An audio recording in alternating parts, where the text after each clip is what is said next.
आप लोगों में से बहुत सारे लोग होंगे जो अभी अपने ऊपर बहुत ज़्यादा डाउट कर रहे हैं कि क्या यार अभी से स्टार्ट करेंगे तो हो सकता है क्या, मैंने तो पिछले 3-4 महीने में बहुत ज़्यादा टाइम वेस्ट कर दिया है, तो अभी से क्या कुछ हो पाएगा।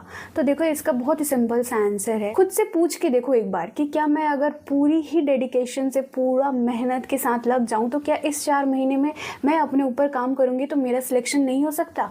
क्योंकि बहुत सारे स्टूडेंट हैं जो कर रहे हैं, आप सिर्फ क्या कर रहे हो, सोच रहे हो। सोचने से कुछ नहीं होता। आपकी जितनी सारी गलतियां है वो सारी गलतियां मैं आपको इस वीडियो में बताने वाली हूँ, एंड उस गलतियों पे कैसे काम करना है, इस 4 मंथ को कैसे यूटिलाइज करना है, इस 4 मंथ में आपकी प्लानिंग कैसे होनी चाहिए। वो एक प्रॉपर प्लानिंग आपके पास होना ही चाहिए। अगर बिना प्लानिंग के आप चल रहे हो और सोच रहे हो कि मेरा सिलेक्शन हो जाएगा या मैं कर लूँगी, तो कुछ नहीं होने वाला है।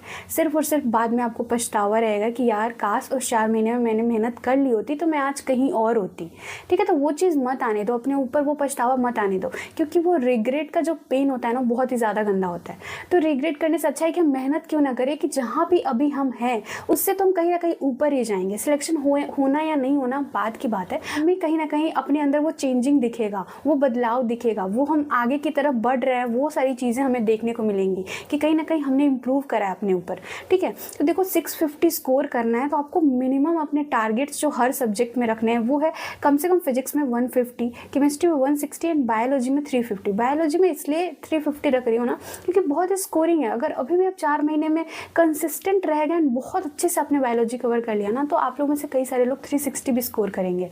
लेकिन आप लोग गलती क्या कर रहे हो, आप लोग अपनी ज़्यादातर टाइम उन सारे एक्टिविटीज़ में दे रहे हो जिसकी कोई ज़रूरत ही नहीं है। जितना ज़्यादा आप डिस्ट्रैक्टेड रहोगे उतना ज़्यादा आपको कम टाइम मिलने वाला है। इस बात को आप जितना जल्दी समझ जाओ उतना ज़्यादा अच्छा होगा।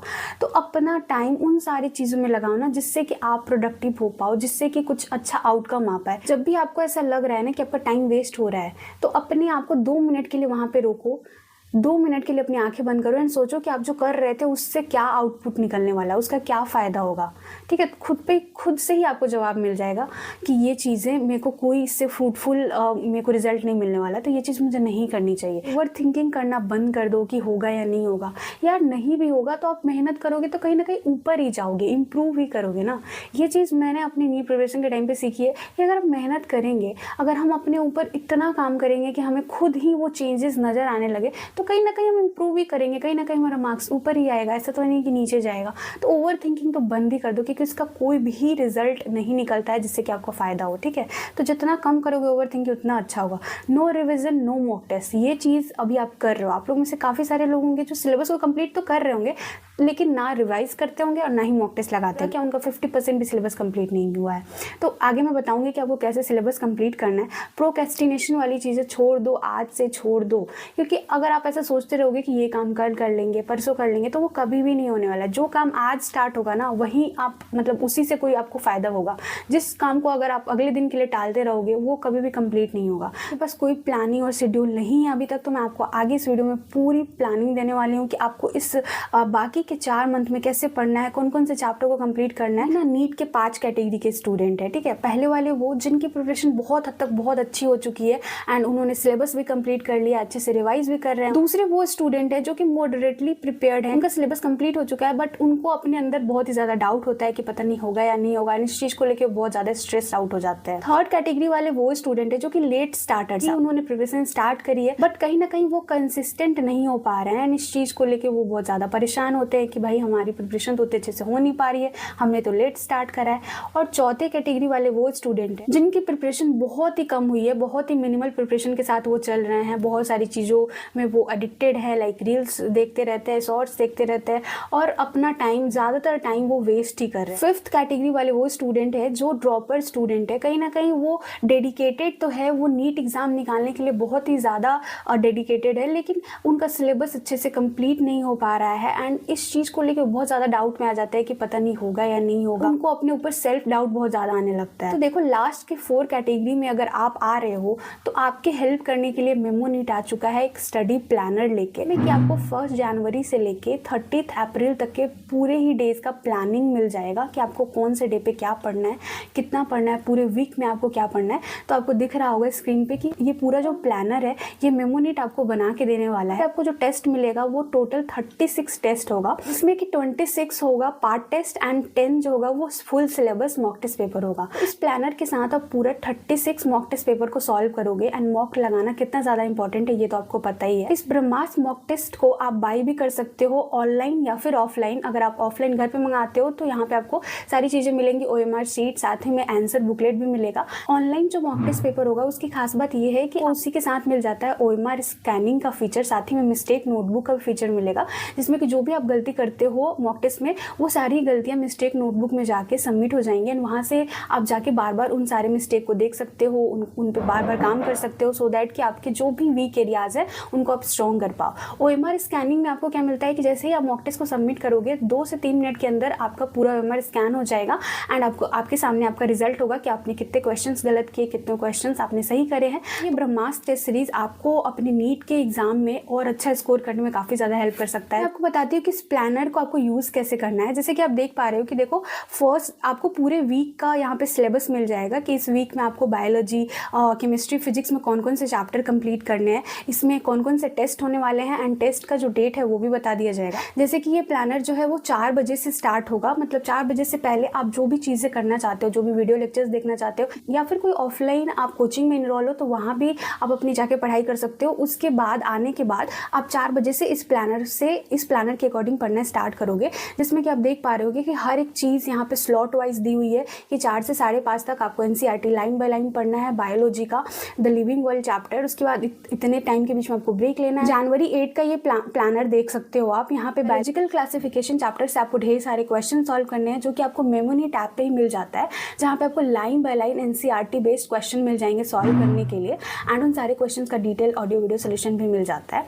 इसी के साथ यहाँ पे आपको नोट्स भी मिल जाएंगे हर एक चैप्टर के, फिजिक्स, केमिस्ट्री, बायोलॉजी के हर एक चैप्टर के नोट्स मिल जाते हैं, तो वो भी आप वहाँ से पढ़ के हर एक चैप्टर को रिवाइज कर सकते हो। इस तरीके से ये प्लानर वर्क करेगा एंड आपको इस प्लानर के अकॉर्डिंग अपनी पढ़ाई स्टार्ट कर देनी है। अगर आप इसको ले लेते हो तो काफ़ी इफिशिएंटली आप अभी से अपनी नीट की प्रिपरेशन में लग सकते हो एंड एक प्लानर के अकॉर्डिंग आप चलोगे ना तो वो काफ़ी ज़्यादा आपको डिसिप्लिन भी रखेगा एंड आप डिस्ट्रैक्टेड नहीं होगे। इस तरीके से आपको यहाँ पर दिख रहा होगा कि जो टेस्ट है उसमें आपको ये क्यूमुलेटिव टेस्ट है, मतलब जो भी पिछले वाला टेस्ट जो आपने दिया है उन सारे टेस्ट को मिला के भी आगे आने वाले दिनों में टेस्ट लिया जाएगा, सो दैट कि आप पिछले जो भी चैप्टर को पढ़ चुके हैं उन सारे चैप्टर को बार बार रिवाइज कर पाओ। ठीक है, तो ये क्यूमुलेटिव टेस्ट है जिससे कि आपको काफ़ी ज़्यादा हेल्प मिल सकता है।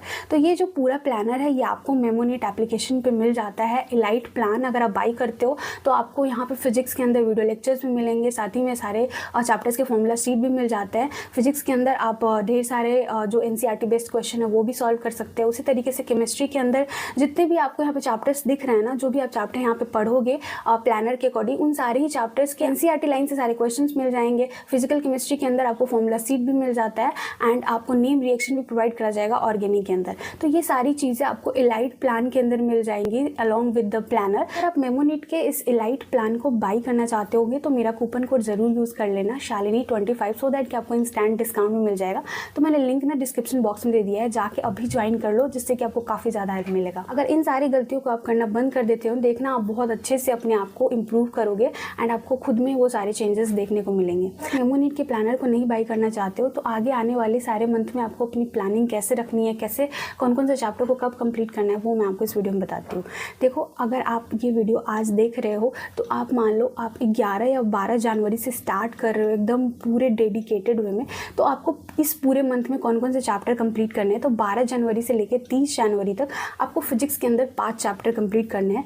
5 चैप्टर कौन से हैं? तो 5 चैप्टर में मॉडर्न फिजिक्स, सेमीकंडक्टर मैंने सबसे पहले इसलिए इंक्लूड करा है क्योंकि ये सबसे ज़्यादा स्कोरिंग चैप्टर है एंड इसमें आप अगर बहुत अच्छे से पढ़ लेते हो तो इसके क्वेश्चंस भी काफ़ी ईजी होते हैं एंड आप ईजिली इसमें फुल मार्क्स स्कोर कर सकते हो। तो इस चैप्टर को आपको इन सारे चैप्टर को सबसे पहले कंप्लीट करना है क्योंकि काफ़ी सारे क्वेश्चंस इनसे आते हैं नीट एग्जाम में। इसको कंप्लीट करने के लिए आपको वीडियो लेक्चर्स देखना है, जो कि आप अगर कोई भी बैच में इनरोल हो तो वहाँ से भी कर सकते हो, लेकिन मैं आपको सजेस्ट करूँगी कि अभी आपको वन शॉट से करना चाहिए, जो कि आपको फ्री में यूट्यूब पर मिल जाएगा, हर एक चैप्टर का मिल जाएगा। तो वहाँ से कंप्लीट करने की कोशिश करो, ठीक है, यूट्यूब से। उसके बाद आपको नोट्स जो है वो प्रिंट आउट निकाल लेना है। आप जहाँ से भी पढ़ रहे हो आपको नोट्स का PDF मिलता होगा, तो इतना टाइम नहीं है कि हम अभी PDF से पढ़ पाए, मतलब अभी हम लिख के नोट्स बना पाएँ। तो आपको क्या करना है, प्रिंट आउट ले लेना है उसका एंड उसको साथ में रख के तब अपनी पढ़ाई स्टार्ट करनी है, सो दैट कि आप कुछ भी उसमें ऐड करना चाहो तो ऐड कर सकते हो, ठीक है। तो ऐसे करोगे तो आपका टाइम भी बचेगा एंड आप उन सारी चीज़ों को बहुत अच्छे से कवर कर पाओगे जाओगे जो भी आपके क्लासरूम में कराए जाते हैं। तो नोट्स होना बहुत ज़्यादा इंपॉर्टेंट है, तो इसका ध्यान रखना कि आप नोट्स का प्रिंट आउट निकाल रहे हो। क्वेश्चन प्रैक्टिस करने के लिए आपको बहुत अलग अलग सोर्सेज का यूज़ नहीं करना है, जितना कंसाइज रहोगे ना उतना ज़्यादा आपको हेल्प मिलने वाला है। तो 2 से 3 सोर्सेज आपको यूज़ करने हैं। वो है नोट्स के क्वेश्चन, जो कि सबसे पहले आपको कंप्लीट करना है। जो भी आपके क्लासरूम में जितने क्वेश्चन आपके टीचर करा रहे हैं वो करना बहुत ज़्यादा इंपॉर्टेंट है, फिजिक्स केमिस्ट्री के अंदर स्पेशली, ठीक है। उसके बाद आपको PYQs करने हैं। PYQs को एक बार नहीं करना है, मल्टीपल टाइम्स करना है। मैं सच्ची बता रही हूँ, मुझे बहुत ज़्यादा हेल्प मिला था PYQ, मैंने बहुत बार करा है, बहुत ज़्यादा सॉल्व किया था मैंने PYQ। तो वो करो, और मॉक जो आप लगाते हो, जो भी ऑफलाइन ऑनलाइन मॉक दे रहे हो, उसको बार बार करने की कोशिश करो। ऐसा नहीं कि एक मॉक टेस्ट आपने लगाया उसको लगा के आप रख दो, ऐसा नहीं करना है, ठीक है। उसके अलावा फॉर्मूला शीट सबसे ज़्यादा इंपॉर्टेंट। तो लास्ट में आपके पास हर एक चैप्टर का फॉर्मूला शीट होना ही चाहिए। आप कहीं से ऑनलाइन वे में भी मिल जाता है, वहाँ से भी ले सकते हो, या फिर आप खुद का बना लो। तो उससे आपको पूरे चैप्टर को बार बार रिवाइज करते चलना है। केमिस्ट्री में आपको 5 चैप्टर करने हैं इस मंथ में, जो कि मोल कॉन्सेप्ट होगा। 11th का जितना इनऑर्गेनिक का चैप्टर है, जो कि पीरियोडिक क्लासिफिकेशन है और केमिकल बॉन्डिंग और P ब्लॉक, वो करना है। और फंडामेंटल ऑर्गेनिक केमिस्ट्री कंप्लीट करना है। देखो इतना चैप्टर करना बहुत बड़ी बात नहीं है, अगर आप वन शॉट से करोगे। वीडियो लेक्चर देखो, प्रिंट आउट निकालो नोट्स का। NCERT रीडिंग इसमें बहुत ज़्यादा इंपॉर्टेंट हो जाता है, जिसको आप बिल्कुल भी इग्नोर नहीं कर सकते हो, क्योंकि यहाँ पे इनऑर्गेनिक जो चैप्टर्स है उनमें NCERT रीडिंग बहुत ज़्यादा इंपॉर्टेंट है, मस्ट है। तो वो आपको लाइन बाय लाइन पढ़ना है। क्वेश्चन प्रैक्टिस करने के लिए PYQ करो, नोटबुक के क्वेश्चन करो, और NCERT के इंटेक्स के क्वेश्चन को ज़रूर करना। तो इन सारे क्वेश्चन को आपको बार बार प्रैक्टिस करना है। बायोलॉजी के अंदर ना आपको टारगेट रखना है कि इस मंथ में आप क्लास 11th के 10 चैप्टर तो एटलीस्ट कंप्लीट कर ही लो। देखो बहुत सारे ऐसे चैप्टर होते हैं बायोलॉजी में जो कि हमें आते होते हैं, तो उनको हमको वीडियो लेक्चर से पढ़ने की जरूरत नहीं होती है। तो आप खुद छांट लो कि कौन से चैप्टर को मुझे वीडियो लेक्चर से पढ़ना है, जो कि मुझे अच्छे से समझ नहीं आया है, एंड उसके अकॉर्डिंग अपनी प्लानिंग कर लो। तो वीडियो लेक्चर्स देखो, NCERT रीडिंग करो, एंड क्वेश्चन प्रैक्टिस करो, जिसमें कि PYQs को आपको बहुत बार सॉल्व करने की कोशिश करनी है। और वीडियो लेक्चर्स कहाँ से देखना है, तो वन शॉट ही आपको देखना है, जिससे कि आप जल्दी जल्दी चैप्टर्स को कंप्लीट कर सकते हो। 31 जनवरी को ना आपको आपने जितना पढ़ा पूरे मंथ में, एक बार उससे गो थ्रू हो जाओ, रिविजन करने की कोशिश करो, उन सारी चीज़ों को रिवाइज करने की कोशिश करो, और मॉक टेस्ट एक ज़रूर लगाना उस दिन, सो दैट कि तुमने जितनी सारी चीज़ें पढ़ी आप उसको रिकॉल कर पाओ, कि आपको कितने मतलब कितना अच्छे से आपको दिमाग में फिट हो पाया है, कौन कौन सी चीज़ें हैं जिस पर आपको और काम करने की ज़रूरत है। अब 1 फ़रवरी से 28 फ़रवरी तक की जो आपकी प्लानिंग रहेगी, उसमें है फिजिक्स के ये सारे चैप्टर। इन सारे चैप्टर्स को आपको ये पूरे 28 दिन में कंप्लीट करने की कोशिश करनी है। एंड आई डोंट थिंक ये बहुत ज़्यादा चैप्टर है। आप चाहोगे वन शॉट वीडियो लेक्चर से तो आप इजीली इन सारे चैप्टर्स को कंप्लीट कर सकते हो। तो वन शॉट वीडियो लेक्चर्स देखो, क्वेश्चन प्रैक्टिस के जो सेशंस होते हैं ना यूट्यूब पे, वो देखो। मान लो आपने आज रे ऑप्टिक्स पढ़ा है, ठीक है, रे ऑप्टिक्स कंप्लीट करा है, तो इसका आप सर्च करोगे ना यूट्यूब पे, तो बहुत सारे क्वेश्चन प्रैक्टिस वाले सेशन मिलेंगे, एंड बहुत अच्छे अच्छे टीचर्स के मिल जाएंगे। तो वहाँ से अगर आप क्वेश्चन लगाओगे ना, तो वो आपको ज़्यादा हेल्पफुल होगा। आपको जो क्वेश्चन नहीं बन पाएगा आप वहीं पे देख सकते हो, टीचर अच्छे से समझा देगा, तो आपको सीखने को मिलेगा कि ये क्वेश्चन बन कैसे रहा है। तो वो वाले सेशंस देखना, काफ़ी ज़्यादा आपको हेल्पफुल होंगे। उसके बाद PYQs को करो मल्टीपल टाइम, जितना बार तुम लगा पाओ उतना बार लगाने की कोशिश करो, ऐसा नहीं कि एक बार लगा के रख दिया। अब केमिस्ट्री के अंदर आपको ये सारे चैप्टर्स कंप्लीट करने हैं इस मंथ के अंदर, ये टारगेट रखो। ऐसा नहीं होगा ऐसे रैंडमली चलोगे ना कि ये कर लेते हैं, ये वाला चैप्टर कर लेते हैं, कर लेंगे, ये हो जाएगा, ऐसे कर लेंगे, तो नहीं होना। ये मुझे करना है तो करना है, ये वाला एटीट्यूड आपके अंदर होना चाहिए। तो ये जो जितने मैं टारगेट्स आपको दे रही हूँ, इसको आप एकदम मतलब पूरे दिल से आपको कंप्लीट करने की कोशिश करनी है, कि नहीं मुझे इस मंथ में इतना करना है तो करना है। देखो अगर आप नहीं करोगे ना, अगर आप एक प्लानिंग के तहत नहीं चलोगे, तो कुछ भी नहीं होगा, कुछ भी आउटपुट नहीं आने वाला है, ठीक है। तो बायोलॉजी के अंदर आपको क्लास 11th को कंप्लीट कर लेना है इस मंथ में, जितने भी चैप्टर्स बाकी बचे रहेंगे उसको कंप्लीट कर लेना है, और क्लास 11th को स्टार्ट कर देना है, जिसमें कि आपको रिप्रोडक्शन वाला यूनिट कोशिश करनी है अपनी तरफ से कि कंप्लीट हो जाए, ठीक है। तो इतना बायोलॉजी के अंदर कर लो। अब आप सोच रहे होगे कि भाई इतना सारी चीज़ें पढ़ रहे हैं हम इस पूरे मंथ में, तो हमें अपनी स्टडी टाइम को कितना रखना चाहिए। देखो अगर आप सोच रहे हो कि हम 8 से 9 घंटे पढ़ के मुश्किल से कंप्लीट कर लेंगे इन सारी चीज़ों को, तो नहीं होने वाला है। देखो आप लेट स्टार्ट कर रहे हो, तो आपको कहीं ना कहीं अपना टाइमिंग बढ़ाना पड़ेगा पढ़ने का, तो आपको एटलीस्ट 14 घंटा पर डे पढ़ना ही पड़ेगा। इसके ऊपर आप जितना चाहो उतना रख सकते हो, लेकिन इतना तो एटलीस्ट करना ही पड़ेगा, जिसमें कि आप बायोलॉजी को 5 घंटे, मैं बायोलॉजी को इसलिए ज़्यादा दे रही हूँ क्योंकि काफ़ी स्कोरिंग है, अगर आप इसको बहुत अच्छे से कर लो तो इसमें आप बहुत अच्छा स्कोर कर सकते हो। इसी तरह फिजिक्स को 5 घंटे और केमिस्ट्री को 4 घंटे आप दे सकते हो। आप अपने अकॉर्डिंग इस टाइम को मैनेज कर लेना कि आप कौन से चैप्टर को, कौन से सब्जेक्ट को कितना देना चाहते हो, क्योंकि हर एक बच्चा का अलग होता है। कोई बच्चे का बायो ज़्यादा स्ट्रॉन्ग है तो वो फिजिक्स केमिस्ट्री पर ज़्यादा टाइम दे सकता है, ठीक है। तो इसके अकॉर्डिंग कर लेना, लेकिन कोशिश करो कि मिनिमम 14 घंटे तो पढ़ाई कर ही रहे हो आप। अभी से स्टार्ट कर दो, नहीं तो नहीं होगा। अब देखो 1 मार्च से ना 30 मार्च तक आपको इन सारे चैप्टर्स को कंप्लीट करना है। इन सारे चैप्टर्स मतलब जो बाकी बचे हुए चैप्टर्स रह गए हैं, फिजिक्स के अंदर इतने सारे चैप्टर हैं जो कि आपको कंप्लीट कर लेने हैं, वन शॉट से कंप्लीट करना है। वन शॉट देखो, ठीक है। उसके बाद जो क्वेश्चन प्रैक्टिस वाले यूट्यूब के सेशंस है उससे कंप्लीट करो, क्वेश्चन प्रैक्टिस वाला जो आपका पार्ट है वो। इधर उधर मत जाओ, आपको लग रहा है कि आपसे कोई बुक सॉल्व नहीं हो रहा है या फिर आपको लग रहा है कि जो मेरे डीपीपी वाले क्वेश्चन है वो सॉल्व नहीं हो पा रहे हैं मुझसे, तो उस पर टाइम देने की ज़रूरत नहीं है। यूट्यूब के जो सेशंस है ना उसी को बार बार देखो, बहुत सारे चैप्टर के और बहुत सारे टीचर्स के तरीके से चलो। उसी तरह केमिस्ट्री में जितना बाकी बचा हुआ चैप्टर रह गया वो आप इस मंथ में कंप्लीट करने की कोशिश करो कि जितना मैक्सिमम आप कर पाओ उतना करो। और बायोलॉजी के अंदर आप पूरे क्लास 12 की बायोलॉजी को कंप्लीट करोगे। मैंने अप्रैल के यहाँ पे कोई प्लानिंग इसलिए नहीं दिया है क्योंकि अगर आपको लगे कि अप्रैल मंथ में आप स्टार्टिंग के 5-7 दिन तक कोई चैप्टर कंप्लीट करना चाहते हो जो कि काफ़ी इंपॉर्टेंट है और बाकी रह गया है, तो वो आप अप्रैल मंथ में स्टार्टिंग में कर सकते हो। लेकिन लास्ट का जो 20 से 25 दिन रहेगा ना उसमें कुछ भी नया नहीं स्टार्ट करना है। जो भी आपने पिछले मंथ में पढ़ लिया उसी को बार बार रिवाइज करना है, ढेर सारा मॉक टेस्ट देना है एंड अपने मॉक टेस्ट को देने के बाद एनालाइज करना है अच्छे से कि आप कहाँ गलती कर रहे हो। वो टाइम ऐसा है कि जिसमें आपको ढेर सारा रिविजन और ढेर सारा मॉक टेस्ट देना रहता है, तो उस टाइम में आपको कुछ भी नया नहीं पढ़ना है, ठीक है। तो अप्रैल मंथ का कुछ ऐसा प्लानिंग रहेगा। लेकिन आप कोशिश करो कि अभी जो पूरा 3 महीना है आपके पास लगभग, इन 3 महीनों में आप ज़्यादा से ज़्यादा सिलेबस को कंप्लीट कर पाओ बिना ओवर थिंकिंग करे हुए, बिना नेगेटिव सोचे हुए। क्योंकि अब जितना ज़्यादा ये सारी चीज़ें करोगे ना, जितना ज़्यादा टाइम आप इन सारी चीज़ों में लगाओगे उतना ही कम टाइम आपके पास पढ़ने के लिए बचेगा।